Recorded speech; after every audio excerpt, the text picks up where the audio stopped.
No? No, okay. It just, checking in after last weekend was an interesting one. Penn State's a good hockey team, and it's a tough building to play in. Their fans are right on. They've got a really neat student section, and the guys kind of sit right on you. And it was an interesting 2 games. It was odd in the sense that Friday night was a 7-2 game, and then Saturday was a 3-2 shootout win. And there was a lot of things, believe it or not, on Friday, I think, that we probably did better than we did on Saturday night. But what it's always come back to with our group of guys is that the determination and the commitment and blocking shots and the physicality of our play, which just leads to better hockey for us, was much better on Saturday night. And it was very similar in that sense to the Wisconsin series from Friday to Saturday night. Technically not doing a lot of things wrong, but having that commitment, that little extra energy and focus to get things done. So again, I came away real impressed with our guys that bounced back. Letherman had a tough start on Friday. He's been outstanding for us. He was best player on the ice on Saturday night, and we kind of needed him to be. And but that kind of mirrored the rest of the team. Everybody else found it somewhere inside them to come back and play a heck of a hockey game. And that's, for us, is real positive. Keep taking points out of every weekend if we can, and at some point, get over the top in the Big Ten, and then we'll get a sweep, and we'll feel real good about it. But the guys keep moving forward. The belief is really, really strong with them, and you know what? They get better after they have a bad game. That's a good sign. So a lot of positives for us, and back at work this week, and we've got Notre Dame this weekend, which will be a heck of a test. They've won 9 in a row, and they're a good hockey team. So looking forward to it. Damon, 2 questions for you. The first, Dan, I'm sorry, I was thinking about soccer. Danton, but one of the players told me after the weekend that Friday night when you walked into the locker room, it was a, quote, intellectual ass-chewing question. He said he'd never had his ass chewed without an F-bomb like that before. Yeah. And I'm just curious, and he said that when you walked out of the locker room, they were disappointed in themselves. They weren't mad at you. That's a new side of you. Can you talk about that side? And maybe I've never heard of an intellectual ass chewing before. Well, I guess that's a nice way of putting it. We haven't had many occasions where we've been stern with them, and I think you always have to gauge where your team's at. If you've got a really good team that is older and a ton of talent, or if it's a pro team that's been around a while, or with the U.S. team, it was an 18-year-old in the second half of the second year, you can get into them a little bit. When you have a team that's struggled last year, and then this year, we're certainly not over the hump. I think you have to watch, how hard you get after them. You have to pick your spots, and Dave Tippett, he's coached for a long time. He'll be back coaching the NHL at some point. He's used to talk about you get 3 shots in him a year to really get after him. So, there were some things that disappointed us on Friday night, and I think from the mental side of it. And so, we talked about some of those things. I probably went a little longer and maybe a little more animated than I've been with them to date. But I also think they're at the point where they can start handling that, where they know that they can do some of the things. So if you ask them things that they can't do or they can't achieve, then that's just the definition of frustration, because then you're asking them, to get outside of what they're able to do. If you're asking them things that they've done and they know they can do, then I think we're within our wheelhouse and we're okay with that. So that was a challenge, and then you take your 4 or 5 minutes with them, and then start building them up back after that. And then we had a great meeting on Saturday and did some good video, and the guys, they were able to do it. And like I said, they're a gutsy bunch. And finally, with Lewandowski, obviously righty-lefty's different, and he's younger, but do you see some Peter Klima in him, just some a little bit of ability? Well, I played with Peter. Some of the things I hope he doesn't have, but he's slippery. The commonalities that I see that the puck comes off his stick very similarly. He finds holes real well. He's faster than you think he is. He's probably our best forechecker, either he or Taro probably. But his puck pursuit, he's not our biggest guy. He probably finishes more checks especially on the other side of the red line. So he's just a good hockey player, and he does, people, he's scoring and he's doing this, and then you go, well, watch his game, watch the little guy finish checks, watch him, go into hard areas, watch him one time the puck. He's doing a lot of those things, and Peter was an exceptional player. I mean, he's a 30-goal scorer every year, but I think there's some of those aspects to him that are there. Dan, I would assume some of that chewing on Friday night had to do with what happened in the face-off dot, 43-22. Them the next night, you turn it around and win the face-off dot, 38-37. Can you talk about how important that was on night two? And 32 block shots. Yeah, no, I mean that's the commitment to hockey. And the face-offs, we can get into the centers on it, but it's not up to them, to win every draw. They're about, half of our wins are centers alone. The other half are the wingers and the defensemen jumping and being face-off ready. And Penn State, we knew going in, and we're going to see that again this weekend with Notre Dame. They're going to be ready and they're going to be jumping. And if you're not, you're going to lose a lot of those draws. And probably the thing that ticked me off the most, because the second was, once the game gets out of hand, the other team doesn't maybe play as hard, so you're going to accomplish a little more in the second period. And I didn't think the third was bad. But the thing that really ticked me off, and I'm an old centerman, so I always take this personally, and then as a coach, if you're not prepared, then that ticks me off as well. The last goal he scored was a face-off goal. We didn't stay in coverage. It wasn't it was a nice play by them, give them credit, but it was something that our center didn't stay with our center, our winger lost his guy, and then the D on the backside didn't help. And so for me, that's a reflection on the mentality of where we were at, and that kind of summed it up, and that probably lit my fuse more than anything. Was just, mentally, that was a challenge we had. We always want to win the third period, and we've talked about it. I don't care if we're up 10-1, down 10-1, and when we're tied, it's obvious, but you want to win that third period from a psychological, from a physiological aspect moving forward. So, we had to be better, and the guys were. Centers were better. The wingers were jumping, and D were prepared. Dan, you talked about before about coaching or actually playing for Jeff Jackson when he was coaching youth hockey in Detroit.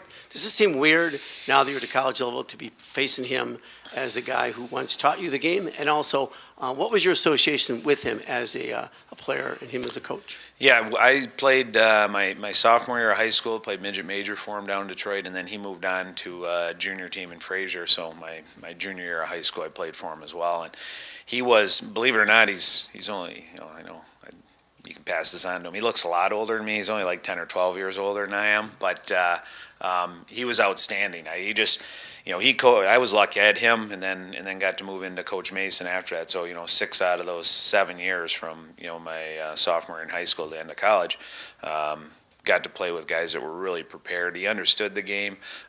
He had a lot of people around him that came and helped at practices. He taught you how to play the game, play the right way, and that hasn't changed with him. He's just gotten better. So my interaction with him was real good. I think we think along the same lines. I think my approach to the game is in terms of how you prepare and the intensity and the focus that a team has to have and the way the team plays is very similar. And I was that way as a player, so I love playing for him. And he was a hard guy to play for because things had to be done right. So I appreciated that. We played him before. I've lined up against him before in college hockey, so that was real weird. Anytime you have somebody that you played for and now you're coaching against them, I'm kind of used to it now. But the challenge of where they're at as a team and where he's at a coach, you always want to beat guys, especially if they're your friends and guys you have a good relationship. That's a competitor in all of us. You want to beat them and you want to do well, and it's just like being a player. You want to compete, and it'll be a good competition this weekend. Notre Dame has a very reputation of being an offensive team, Dan. Are they as defensive-minded as the reputation, or are they a little bit more offensive? I always think sometimes those things, and I went through it as a player with New Jersey where they talked about that, and I always thought it was always off. It was like, well, if the other team tries really hard and plays defense and contests the puck for 200 feet, well, then you're just defensive. Well, no, you're just hard to play against. And I don't think you have to give up. In New Jersey, we average 5 goals a game in the playoffs, and everyone's, you're defensive. I say, well, I mean, that's a lot of goals to score every game. And I'm looking at Notre Dame, and I see them roll up, 5 goals on Saturday night. And, they can win 1-0, or they can score 5 or 6 if they have to. And that's the sign of a pretty good hockey team. They can play about any way. But yeah, are they committed to defense? Absolutely. Just like all good teams are. So I always take that with a grain of salt, and I always look at it, and it impresses me more when I can watch a team and say, good teams are easy to scout. You watch them, they do this, they do this, they do this, and they do it all the time. They do it really well. And bad teams are hard because you have no idea what they're doing. Notre Dame's a good team, and they're going to do what they're going to do, and they're going to make it hard on us. Yeah, and I want to follow up on something you said earlier about 3 times a year maybe you can get after a team and trying to measure this team. I break that rule all the time, so just so you know. I've never been able to accomplish that. But. The fact that you have gotten something out of every weekend, and how much has that accelerated confidence with this group that they're able to walk away with something? Well, yeah, anytime, we've talked about that a lot with the group. Competency, breeds confidence. Like if you start doing things well, you get something out of it. And if you actually do things well and get some small victories, psychologically, there's tons of studies on that. Or if you want to break a habit or start a new habit, you have to have some little victories along the way. And I think, we've been able to have some of those, every weekend come out of something. And really, other than the Minnesota weekend, and there was way more positives in that weekend. I had to put my tap dancing shoes on a little bit on Monday to make the guys believe that there was a lot of really good stuff that happened. Like that was a weekend that we could have and just didn't get over the hump and got something out of it. But every Monday we've had something to build on, whether it was coming back from Friday and getting a win against Wisconsin, a 2-0 win. That's easy to identify.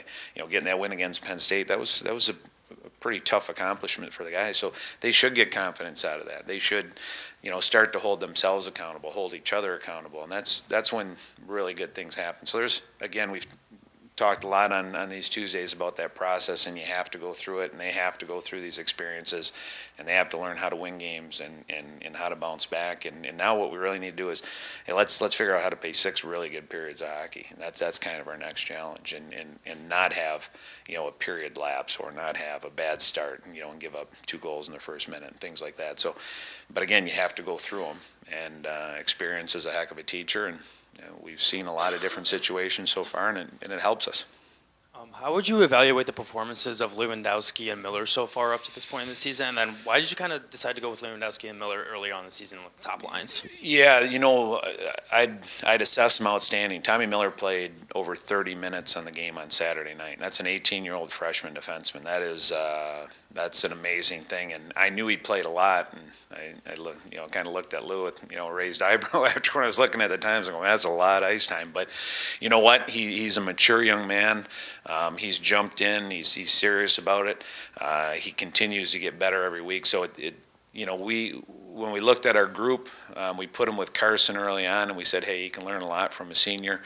They've clicked real well, and he's jumped right in. So he's, players decide ice time, and he's made us play him. And then, with Lewandowski, we knew we were going to have 1 or 2 freshmen probably playing our top 6, and he had the skill set that we could try him with Taro and Patrick. And the first day, I think anybody could have seen, even somebody who doesn't know anything about hockey, if you'd have seen those 3 play together, the chemistry they had and how they moved, you'd have been crazy not to leave them together. And then things go right, and sometimes being smart is just not doing anything. So we've kind of left them alone. But I'd probably be lying if I said I thought he'd be where he's at. He's put up big numbers. He's been very impactful, responsibly, defensively. We have him out, 30 seconds to go in a game on Saturday night. He's out there. And if we could have got him out there earlier with the 1-goal lead, he'd have been out there. So, no, they've been outstanding, and we've needed them. Thank God they've had a great start to their careers. Danton, the football rivalry between Michigan State and Notre Dame has often been called a rivalry of respect. Do you sense a similar dynamic with the hockey rivalry between Michigan State and Notre Dame? I think so. I think Jeff and I have obviously, as we talked about earlier, a long-standing relationship. It goes back, now, I hate to say it, 35 years now. But I also think, Jeff's Michigan State grad. I think you look back at, even the CCHA days back, in the early 80s when Notre Dame was playing, that's a big series. And I think it carries over from football. I think there's a definite carryover there. So, you know what, we need to get better to make it a really good rivalry, but I see something that's where it'll be. I certainly look at it that way. I know Jeff does. So, yeah, I think that's where we want to be. We want to be at that level that it's contested and it's personal, and that's when you have a good rivalry. All right, thank you.